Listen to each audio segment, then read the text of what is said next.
It is your Tuesday daily delivery. I am Michael Rand. Happy to be back for another day. Hope you guys are having a terrific day out there. Just a couple more days till 4th of July. Won't be a show on the 4th. I think there will be on the 5th, though, if you guys want to take one into the weekend with you. But we'll take the 4th off, just like pretty much everybody else. So you can look forward to that on Friday, coming back with some good stuff there. Good stuff today as well. Bobby Nightingale Jr. from the Twins beat at the Star Tribune will join me here in just a little bit to talk about the recent road trip, 6-3. Really good road trip for the Twins. Really good stretch for them. I just kind of feel like they're rounding into form, right? We were asking for some consistency. We were asking them to be, find some sort of identity, find some sort of consistency after all the up and down, after the terrible 7-13 start where they look like, man, this team can't compete. They were like, be patient. We're going to get better. And you know what? They were right. They are better. They were better. Now we are seeing that the identity still maybe not quite there. I think maybe the offense is becoming a little bit more of the identity of the team, although they don't have like a glaring strength or a glaring weakness right now. They're just kind of all around pretty good, cutting down on their own strikeouts at the plate, striking a lot of guys out, especially among their starting staff. So Bobby and I will get into kind of what's going well, what to look for coming up. Homestand starts today against the Tigers. AL Central, much better than it has been, by the way. So that is something to consider as well. But Bobby and I will talk all about that. Got some U.S. soccer thoughts at the end of the show. The Timberwolves move here in just a minute. First, though, what did I miss? Let's start Wild.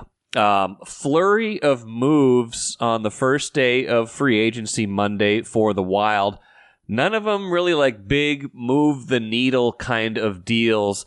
Biggest one being a 4-year, $14 million deal for forward Yakov Trenin. 27-year-old guy who, kind of a middle six forward, penalty killer, guy who will probably score you around 15 goals, maybe more if he gets more of an opportunity or kind of, takes another step in his development as he kind of enters his hockey prime.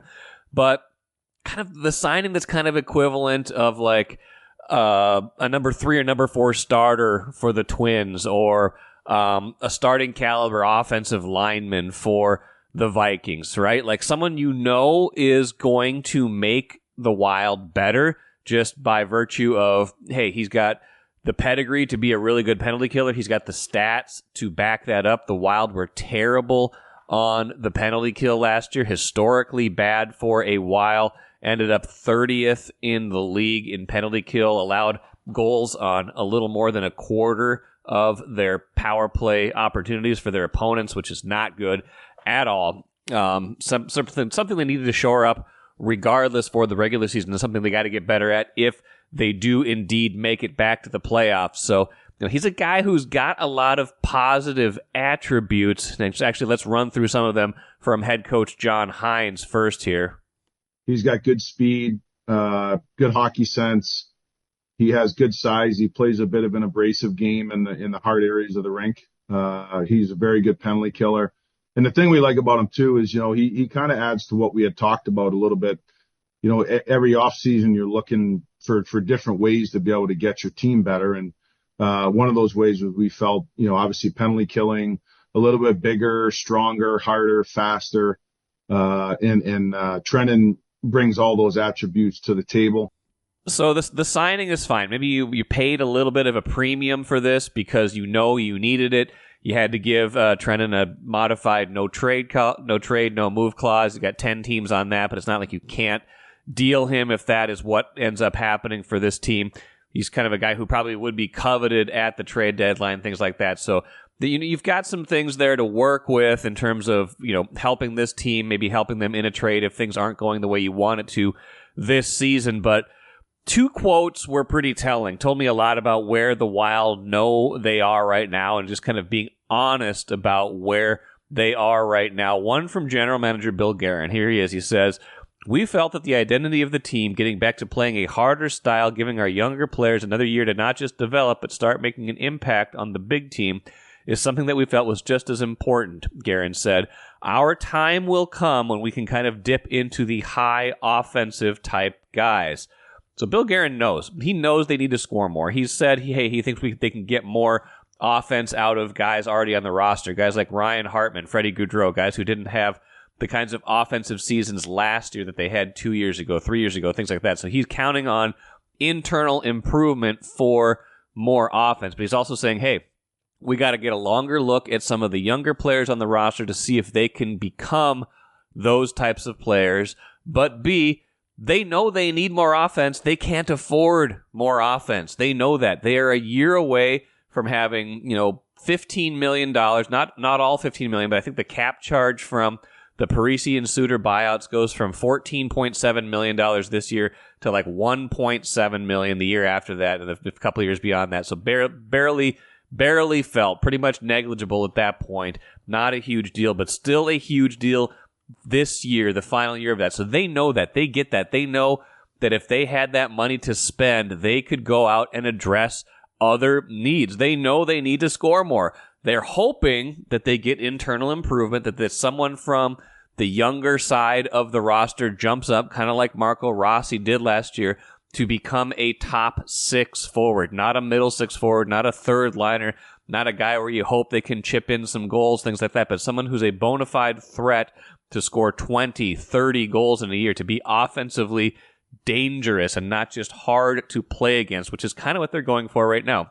It's expensive to buy scoring. It's less expensive to buy defense, and that is what they have bought right now in hopes of winning probably a lot of 2-1, 3-2 style games next year. Be hard to play against, gritty. That is easier to do. That is easier to buy when you are pinched in the cap. That's what they've been trying to do for the past few years. It's worked to certain effect. A couple of years ago, they did make the playoffs. Last year, they didn't. Trying to squeeze in that way this year. It's not a bad strategy. It's just not a very exciting strategy. John Hines also spoke to that idea, said, talking about their top 6 forwards, it says, almost like we've had a top 5 and rotated guys through where we're looking for someone to kind of hammer home that top 6 role. I mean, they've had Kirill Kaprizov, Joel Eriksson-Ek, Matt Boldy, Matt Zuccarello, and Marco Rossi. Those are clearly their top 5 forwards. They don't have a 6th. They've been kind of rotating guys around. They broke up the Zuccarello-Kaprizov pairing last year, put Boldy, Kaprizov, and Ek together for a really good line. But then that kind of, dissipates the effectiveness of your second line. So kind of how do you play that? But how do you also get someone else in there? He says, so right now, as the team stands, it's going to be some different looks for multiple players, particularly in training camp, to see who can rise to the occasion. Wouldn't it be nice if they didn't have to rise to the occasion? If they could just say, hey, there's a guy in free agency that we want. Let's go spend $6 million, $7 million on that player to get better, to get a top 6 forward. They can't do that right now, or at least they won't do that right now, and hamstring their ability to get better in other little areas. So that's where they are right now. Not a bad signing, not a bad player. Just a real kind of this is where the Wild are moment. Not a needle moving signing, one that will help them. To what effect and for how long and to what degree, those are the questions they will have to answer going forward. Similarly, the Wolves signed Luka Garza to a 2-year contract on Monday. Not an earth-shattering move. Again, more of a depth play. The Trenin signing for the Wild was certainly bigger than Luka Garza coming back. Luka Garza, suddenly, by the way, friend of Daily Delivery. He was on a special edition last week from the Star Tribune All Metro Sports Awards, where he was a terrific on-stage guest with me. I could kind of sense that he was coming back at that point. I don't think they would have had him do a big public thing if he wasn't coming back. So this is not unexpected.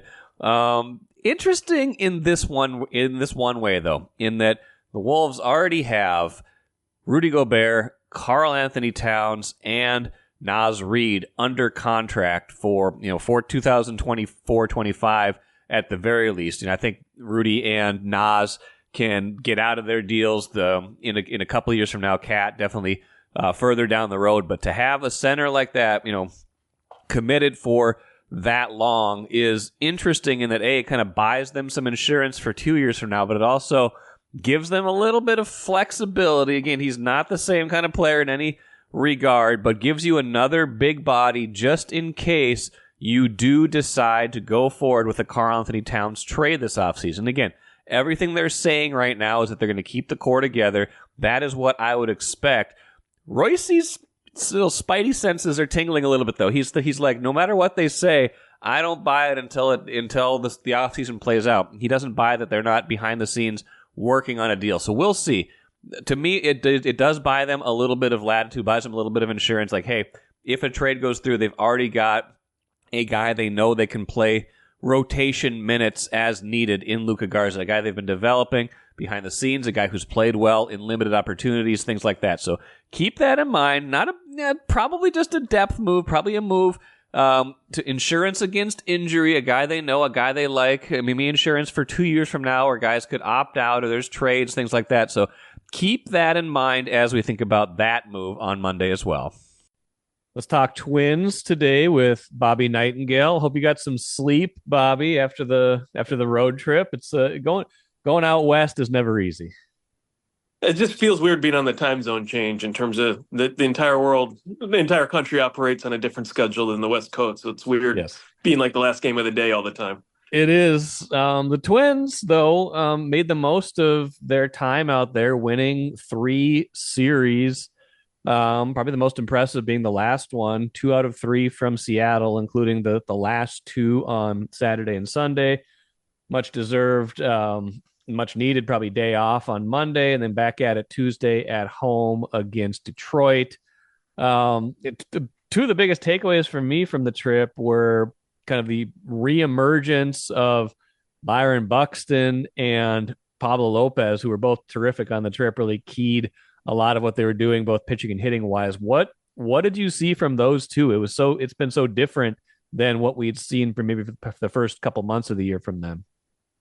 Yeah, I mean, both of them, it's been a huge step forward. I think Byron Buxton, I think it kind of shows the offense as it is, as healthy as they are, that you kind of only really need one and a half, 2 guys at a time of their big stars hitting. Like Royce Lewis had a quiet week, but then Byron Buxton steps up and kind of carries and picks up that slack in the offense. Carlos Correa was still hitting as well as he was. So, it's encouraging for Buxton. He said the biggest difference is like, the first couple months of the season, he'd go in the batting cage, and it was like he's searching for this feeling, like, when he's going his best, he can carry an offense for a long time. And he's like, I was searching for that. Sometimes I'd be in the cage for an hour. Now he's like, I found it. And now I'm only in the cage for like 10, 15 minutes. And it's like, okay, once I found it. I can go into the game and I'm good. And you look at his strikeout numbers. He's cut down on his strikeouts pretty significantly. And when he's making contact, he's crushing the ball, tons of extra base hits. Rocco Baldelli's even noted, he's running as fast as he has probably in years. So just a sign of how healthy he is with his knee. Still has the occasional off day here and there, but you're willing to trade that off for how well he's hitting and playing defense. And then Pablo Lopez, I think it was just one of those, at some point his luck had to turn, but he made some small adjustments in terms of just, I think, trying to be a little bit more unpredictable with his pitches. Maybe he was falling into some patterns. And I think that's paid off for him. I think it helped playing Oakland, a weaker lineup and getting your confidence back that way. But he looked good against Seattle. So, that's a huge step. But a guy that, they always believe that it's going to turn around at some point for Lopez. And finally it has. For Lopez, unpredictability, let's circle back on that for just a second. Because pitching, hitting these days is so much of a cat and mouse game because we've got years of scouting reports, tendencies. This is what a guy's going to throw 2-1, 1-2. This is the kind of their go-to pitch when they're trying to finish you off, things like that. So, as a hitter, you're looking for that. As a pitcher, you have to be sitting there being like, okay, this is what I do best, but also like, I don't want to just do the thing I always do because that's what the hitter's sitting on. Is that kind of some of the unpredictability that he's talking about? Like, hey, I can't just keep throwing the same thing, trying to put hitters away because they're onto it at a certain point. Yeah, and I think that's where like the pitching coaching, the analysts that they have. There's a lot of people that work with all these pitchers, behind the scenes, and I think that's something that like, okay, you go to your sweeper this 60% of the time when you're in 2 strike counts against right-handed hitters, and it's like, okay, you need to if you miss your spot with that sweeper, which he has at times this year, all the homers it seems like he gives up or pitches right down the middle, which you can get away with that sometimes. I mean, you watch, Twins hitters. I mean, that they don't crush everything that's down the middle. But it seems like every pitch that he leaves over the middle gets crushed. So it's like, our hitters kind of more onto that. Like, are they expecting that in two strike counts? And because he's all season, he's done a good job in terms of like his strikeout rate is pretty close to his norms, maybe a small tick down, but like velocity is the same. Seems like the movement on his pitches is pretty close to normal. So I think it was location based, and then just kind of finding a way to get out of your own tendencies, like you said. And I think people behind the scenes kind of pointed out, like, hey, this might be where some hitters are, they're not sitting on pitches, but they're better able to react to it. So I think that's probably been one of the big things for him as a focus area the last two starts. And what do you think for Buxton? Like you said, he's found it. He's found this kind of groove he's in. We had 4 home runs on the trip, hit over 400. Really carried him in a few of those games. We've seen stretches like that from him in the past. It feels like it's been a little while. It seems like he's being really aggressive this year. Royce and I talked about that Monday. He's only got 9 walks this year. He's getting a lot of early counts, finding fastballs. Is that kind of the key to his game? Just don't get too deep into the count. Just go up there and hack away and find the pitch you want. Yeah, I mean, I think it's partially like two things. Like he does want to have an aggressive approach. There is some swing and miss, which he admits. I mean, he's going to have some pitches where it's like, oh, he looked silly swinging at that slider, but that aggressive approach is going to pay off when a pitcher misses their spot with the slider and he crushes it, into left field somewhere. And I also think it's just partially like it took him a few months. He said he doesn't want to make this excuse, but I think it's valid. Playing with knee pain the past couple of years, I think he developed some habits like you have to compensate for that pain. This is the first time probably in a few years that he's been like, okay, I feel good enough to run around all the time, and run the way he has. His knee feels differently. So I do think it takes some time to be like, okay, I have to get rid of the habits I had last year when my knee was in pain the entire year and playing through it to where I have a healthy knee and I can do different things and reach the ball in different spots and it doesn't hurt. So I do think timing wise, that was part of it too. But, I do think the aggressive approach is a big reason why his strikeout rate has been down in June pretty dramatically. Yeah. And the home run he hit the other day, I think was a 2-2 pitch. So it's not been all like first or second pitch fastballs. He had to kind of wait that out and find a pitch he wanted. And that was the difference really in that Mariners game. They gave him that, I think the 5-1 cushion from 2-1 or something like that kind of got him the breathing room in that important Saturday win. So it's not all just jumping on early counts, things like that. The offense in general, though, feels like it's settling into a pretty good place. A lot of guys up and down the lineup. Even, like you say, Royce Lewis had a quiet trip. I thought he was slump proof, by the way. I thought he didn't do slumps. And as soon as he says that, you should never say that out loud, by the way. Never say that out loud. As soon as it happens, as soon as he says it, he has a slump. Yeah, I mean, it's one of those, the game can humble you pretty quickly. Yes. And I do, like, he did kind of clarify a few days later, like, right. It's a mindset, like, you're facing a different pitcher every day, different umpires. He's like, I don't think it carries one day struggle doesn't carry into the next day is kind of what he meant. Right. But yeah, as soon as you say that, you're going to slump. It was a 4-day struggle, which is a slump, right? It's not a major, it's not a cause, it's like a month long thing. But if you go hitless in 17 at bats, you're kind of in a slump. So, but yeah, that aside, he'd been carrying them for so long. Correa has been really good, and he was on a hot stretch for a while. Does he believe in hot stretches? By the way, if he doesn't believe in slumps, does he believe in hot stretches? Yeah, just believes in hitting homers every game is the norm, and it's just normal, it's normal stuff. But and like Castro's been really good all year. Santana ever since like the first cold month of the year. Like they've got a lot of guys up and down the lineup that looked very iffy for the first 20-25 games looks a lot more dangerous now from top to bottom. Yeah, I saw some stat that since their 7-13 start to the first 20 games, they have the highest scoring offense in the league. And in June, remember they lost, I think it was 7 straight to begin June, kind of coincided with that last Yankee series in New York. Since then, they're averaging like 6.5, 7 runs a game. So, they've been a really good offense when they're healthy. It helps when you have supporting cast playing as well. Like Willie Castro is probably he has a quality case to make the All-Star team. I don't know if he will or not, just because he plays so many different positions, and maybe that makes it more difficult to put him on there. But he's been really good. Carlos Santana, I was looking at like Fangraphs' WAR American League first baseman. Him and Vladimir Guerrero Jr. were tied for first Wow. in WAR. So I mean, it's one of those. I mean, I feel like some of their supporting cast hasn't like they've flown under the radar in terms of like how Mm-hmm. good and solid they've been over the past couple months, and then Correa obviously doing what he does. Scary moment in Arizona when he got hit by the pitch Right. on his wrist. You could see the energy got sucked out of the Twins dugout when they all thought his wrist was broken, and they were going to have to play the next month or month and a half without him. So that was a huge thing, and then him coming back the next day and somehow talking his way into the lineup and hitting a home run Right. was that would have been quite a story if they had ended up winning that game, the first one in Seattle. Yeah, that's right. Because that was the game he came back and hit the home run. They were close in that game. It just kind of got away from him towards the end. Which bullpen has been kind of interesting, right? Because Duran hasn't been as dominant as he was last year before. Thielbar has been struggling kind of most of the year. Griffin Jacks has been really good, but he had a little bit of a tough outing the other day. But they've kind of got some reinforcements, including a guy you wrote about recently, Jorge Alcala. He's been really good, throwing really hard. What he hit over 101 the other day, right?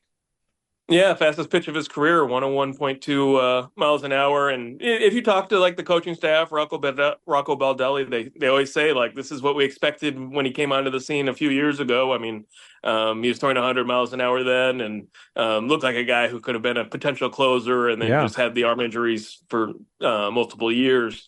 So it's one of those that are like, okay, once he's healthy, once he's in a rhythm, this is kind of what we expect. And comes at a huge time. I mean, Brock Stewart's still on the injured list. He's making progress towards a return, but kind of filling into that dual setup man role with, kind of right in front of Griffin Jacks, the seventh inning role, which has been huge. I mean, the bullpen, I wouldn't say it's a concern because, I mean, I feel like it's better than your average bullpen. But yeah, I mean, Johan Duran's kind of made it work with his velocity. He's been down all season. Griffin Jackson, I think, has been lights out and probably been their best reliever over the course of the season. But it's made up for like losing Brock Stewart to the injured list and Caleb Thielbar, kind of losing the touch on his fastball and struggling as much as he has. Because if you look at kind of how they entered the season, if you would have taken away two guys that you counted upon to be your setup men, Brock Stewart and Caleb Thielbar, that could be a huge hit. And Justin Topa's missed the entire season. So it's three guys they thought they could count on entering the season. So, give credit to Alcala for kind of figuring it out this year and staying healthy, and, Griffin Jacks for kind of holding the ground that he has. Do we know is Duran's velocity dip? Is that just kind of related to starting the year hurt and not being kind of where he wants to be, or do they have an explanation for it at this point? I mean, they always say they're not concerned, so I have to think it's part of the oblique that he dealt with at the beginning of the year, because his velocity was down in spring training too, even before he got hurt, which maybe was a sign that he was compensating for it a little bit. But I mean, he's still throwing 100, so it's not like this is the most concerning velocity dip. I mean, it always sounds silly to being like, Right. your velocity's down, and it's like you're still averaging 100 miles an hour in your fastball, but his strikeout rate's way down, and I think that's partially. I've heard Pete Mackey talk about his off speed's not getting as much swing and miss as it did before, which partially could be, maybe that velocity tick it has a little bit to do with it, because he's not a guy that like, it's like Griffin Jack, his sweeper, his slider has huge depth on it, really difficult to hit. Duran, all his stuff is hard. It's not going to have as much movement as some other guys in the bullpen. It's going to have a little bit, but I mean, when you throw 100, a 98 mile an hour splitter, the key difference is just it's going to be really fast and it's going to move a little bit more than you think it will. So when it's not going quite as fast, I think that's what makes it more hittable. But I don't think there's been anything solved in terms of like how can he gain an extra 2 miles an hour? Right. I think that's still a work in progress. Starting pitching, we've talked about that plenty. We talked about Pablo Lopez again already here at the beginning of this segment, but I'm sure they're thrilled with what they've gotten out of Joe Ryan this year, thrilled with what they've gotten out of Simeon Woods Richardson. Bailey Ober's been pretty good. He had a good start again the other day. We saw the debut of David Festa. He was really good at the beginning, kind of got knocked around that kind of next trip through. Where do you feel like they think they're at with their rotation, and as they think about, hey, in a good spot right now, but going forward, that feels that plus maybe one more bullpen arm kind of feels like what they could look to add. Like, where do you think they are kind of organizationally as they kind of mull potential additions now that we're into July? Yeah, I mean, that's probably the area you'd want to add is starting pitching. The question is how many starting pitchers are actually available this trade deadline, because it doesn't seem like many. Yeah. Some of the top starters that would have been available, like Miami Marlins had a couple guys that went on the injured list. I saw Garrett Crochet of the White Sox. There's 15 teams that have already asked about him.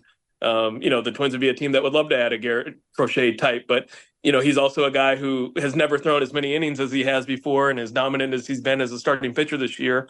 Wouldn't be shocked if he has to move to the bullpen just because I think he's thrown 90 innings this year, and in his entire pro career, including the minor leagues, he'd thrown under 85 before. So, on most teams, you'd be nearing kind of shutdown territory. So, just to stay healthy. So it'll be an interesting trade deadline for teams in search of pitching, just because I don't think there's very much of it, and there's not very many teams that are completely out of it. Like, you look at the National League, almost every team has a chance to say they're in the wild card race. I think only one or two teams is more than like 3 games out of the wild card. So, but pitching wise, I mean, I think depth wise, I think they feel okay about it in terms of just getting you halfway through the season, and you've only used, I think, 7 starters, and all 7, like Louis Varland's in AAA, obviously hasn't had the success he wanted in the big league level, but for a number 6 starter currently, I mean, that you could do worse options than Louis Varland as your 6 or number 7 starter.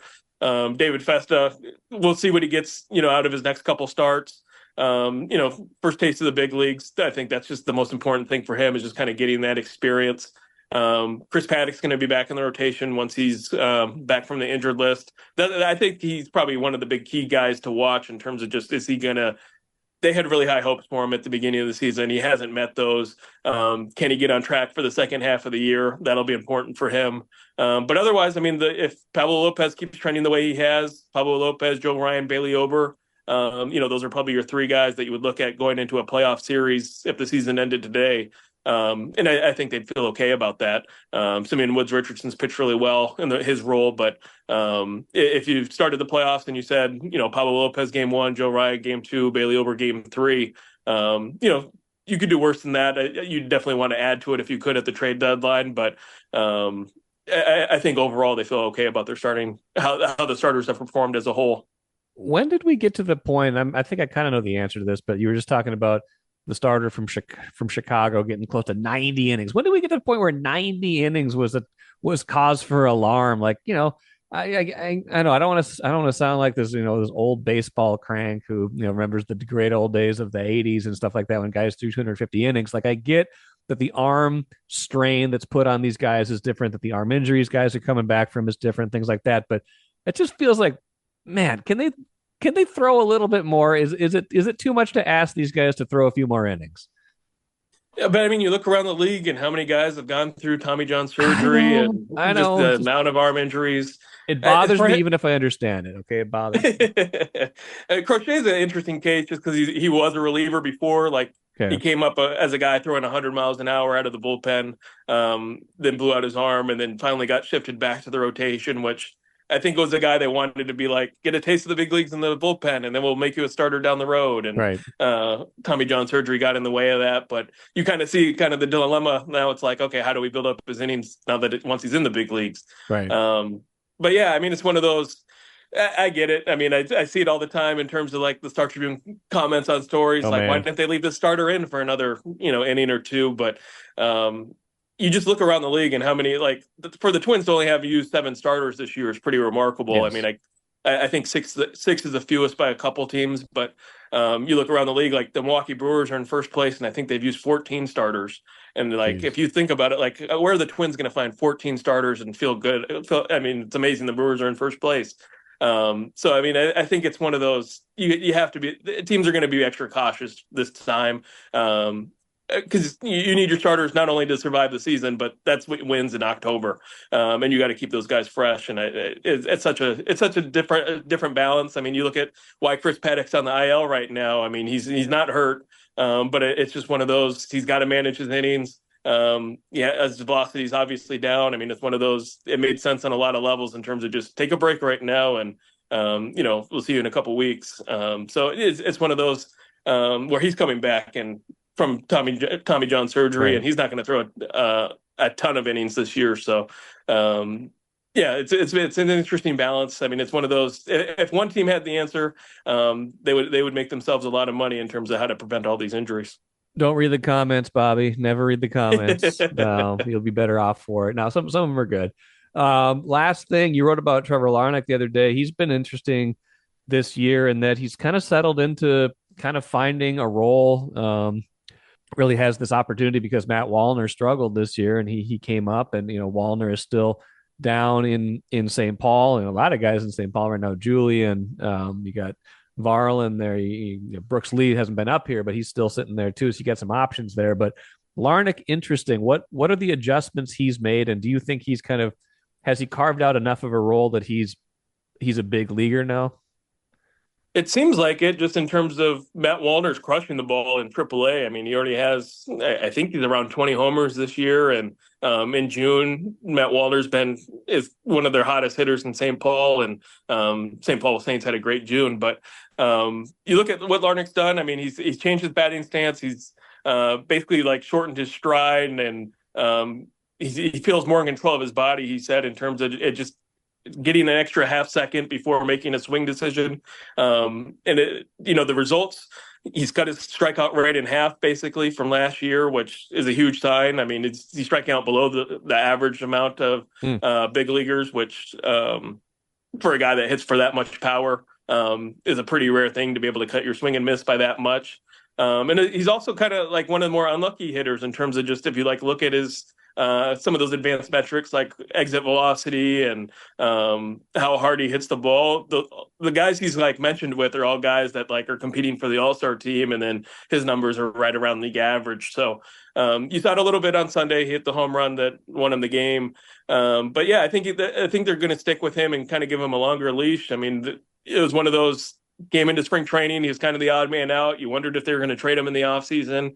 And now he's, staying in the big leagues when Matt Wallner looks ready to return. So I think he's kind of carved a role in terms of just, they're going to keep giving him opportunities against right-handed pitching. He's hitting the ball in the 90th percentile in terms of exit velocity. So kind of the process is right. Stats might not be there quite yet, but as Rocco Baldelli said, I mean, if you keep hitting the ball the way he has, results are eventually going to come. Yeah, that's true. And it kind of feels like patience has been a bit of a virtue for the Twins all year. They were like, no, we'll be all right. We'll be all right. And now here they are, 10 games over 500, and probably feeling pretty good about themselves going into this series against Detroit, and a much better AL Central. What a weird year in the AL Central. This division could produce 3 playoff teams. Yeah, I wonder how different the season would feel if it was like last year, where they were a lot worse than they were this year, record-wise, and still in first place in the division. If Cleveland wasn't off to the start they were, would people feel a lot differently about this Twins team? Because they're basically on a 90-win pace, they're getting crushed in the division just because Cleveland has been, best team in the league so far, biggest surprise in the league for sure. Yeah. So I do wonder just how much that kind of perception of they're in second place. But the Central's been good. I mean, you look at Cleveland's record against other divisions, the Twins' record besides facing the Yankees, basically. Yeah.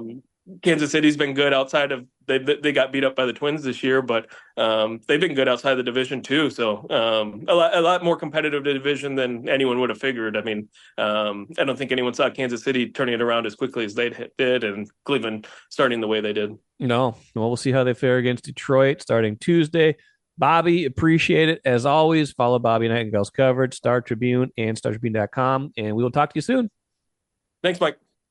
Great stuff from Bobby. Check out his piece, Tuesday's paper and StarTribune.com, on how the Twins take low-round draft picks and turn them into productive major league pitchers. Just really interesting stuff. Just good kind of explanation, plain English explanation, but also some inside baseball stuff. Go read that piece on how, you take guys who have good command, develop that command, get them a little bit more velocity, then presto, you have a major league caliber arm ready to go.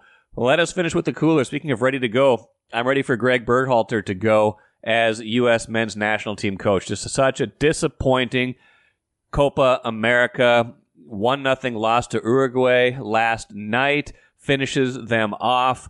Really, the seeds of this were sown, I don't know, you can go back as far as you want, but really just a few days ago when they lost 2-1 to Panama. That was the game you couldn't afford to lose in the group stage if you were going to move on. Yeah, they already had beaten Bolivia. That was expected. Beating Panama was expected. And listen, this isn't all Berhalter's fault, right? They have the moment where Tim Weah sent off against Panama. Still, you got to be able to win that game against Panama. You go up 1-0. You can't protect a lead or even a draw against Panama. Puts you into this tenuous position where then you have to duplicate whatever Panama's doing. Panama had the easier match last night. They end up winning 3-1 over Bolivia. The U.S. can't get anything going against Uruguay. Left to complain about the officiating. The officiating was bad. I'm not saying it wasn't bad. The goal that Uruguay scored was controversial.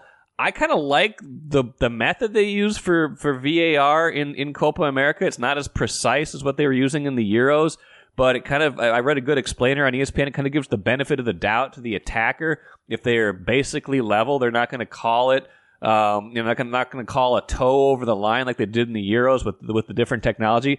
I kind of like that. I know it's imprecise. I know we want everything called by the letter of the law these days. If someone's foot comes off the base by a fraction of an inch in baseball, we want them called out on video review, things like that. I don't love that. I don't think that's the intention of video replay. I think the intention is to catch the obvious things, the things that you should have caught in the moment, not the split hairs, things like that. So anyway, my larger point is, yeah, the officiating was atrocious in some cases. That is not why the U.S. lost. They lost because some of their players underachieved. The Tim Weah decision to retaliate was a terrible one, and because they were ill prepared and didn't have enough kind of definition in their game or motivation. It seemed Uruguay was the better side for most of the game that I watched last night. That's just the plain eyesight that I had. So if you're thinking about going forward, right, you've got you're not going to change the players. You can't change the outcome of what happened. The Tim Weah thing was a one-off. The thing you can change is the coach, and I have to imagine that is going to come fairly soon as we enter another World Cup cycle. That will do it for me today. I bet we'll talk more soccer on Wednesday's show with Lavelle E. Neal III from the Star Tribune. Plenty of other stuff for us to get into as well. Until then, I am Michael Rand. Have a great rest of your Tuesday. Back at it again tomorrow.